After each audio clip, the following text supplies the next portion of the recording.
Real truth daily. This is Daily Truths with Dave Allman. Hi, everybody. Welcome back to Daily Truths. Have you ever noticed that there are people in our culture that have been offended deeply, who've had the most heinous crimes affect their family or affect themselves personally, but yet they're able to let it go, they're able to forgive, and they're able to move on with their life? Sometimes it's been the murder of a loved one, right? And they're still able to say, I forgive that person and I'm going to move on and all of that. And I wonder, how in the world can that happen? Well, really, I don't wonder. That's why I'm doing what I'm doing today. But on the other hand, there's some people that have less significant crimes affect them and be inflicted upon their loved ones, and yet they're not able to forgive and forget and move on. They harbor this bitterness and resentment all their lives. What's the difference? Now, remember, we talked about a servant the last couple days who had this incredible debt that he owed the king. And through the master, the king had forgiven the debt. He had let it go. Now we pick up verse 28 of Matthew chapter 18, and this is what it says. But when the same servant went out, he found one of his fellow servants who owed him 100 denarii, which is just a day's wages compared to like $1 million, okay? And seizing him, he began to choke him, saying, "Pay what you owe." So his fellow servant fell down and pleaded with him, "Have patience with me, and I will pay you." He refused and went and put him in prison until he should pay the debt. Now, obviously, this doesn't make sense because this guy was forgiven $1 million debt, if you will, and comparatively a day's wages was nothing, but he was not able to forgive. He wasn't willing to forgive that debt. Why is that? Now, there's a couple reasons why. Number one, obviously, he believed what had happened because his debt had been forgiven. It was in the past. He didn't have to worry about it. But here's the thing. I don't think he appreciated it.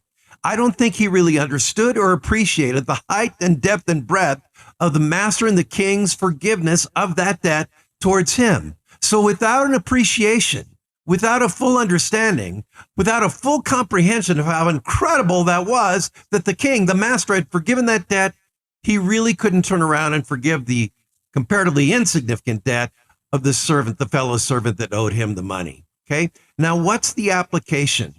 You see, when heinous crimes have affected people and they aren't able or willing to forgive, or less heinous crimes, just everyday offenses, and they're not able to forgive, there's many different reasons for that. Number one, they may not believe in the debt that they owed God. Remember, we talked about the last couple of days that we owed God a perfect life, right? Full obedience to the commandments of God. And of course, we broke them over and over and over again. We owed God a perfect life. Be ye therefore perfect, even as I, the Lord your God, am perfect. And we haven't been. But God has forgiven completely, erased fully that debt.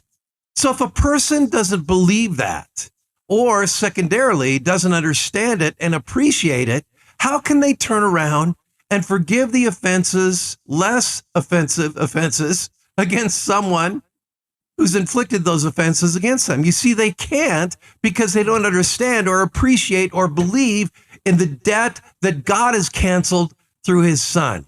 Does that make sense? Because you see, from my perspective, that does. When we understand that we owed God a perfect life, and yet he's canceled that debt, our huge debt of sin for the sake of his son, Jesus, it is so much easier. We have the capacity, the power, the ability, the strength, the spirit-driven ability to forgive those less offensive offenses towards others who've offended us. Why? Because we've been forgiven this huge debt. Here's the problem. Unbelievers don't have that capacity. Non-believers don't have that ability because the Holy Spirit is not living in them. They don't have an appreciation of the debt that they owe to God that's been completely forgiven. And so how can they turn around and forgive someone else? This is why many times you see people who've had horrific offenses inflicted upon them or upon their loved ones, and they're able to forgive. What's the difference? They're Christians. They're Christians. And when you're a believer in Jesus, there's someone else calling the shots in your life. It's the Holy Spirit. And the Holy Spirit enables and empowers us to forgive from the heart. So here's the thing. Bottom line for you today is there are offenses that have been inflicted upon you by other people. Remember what you owed God, what we owed God, a perfect life, and he's forgiven the debt.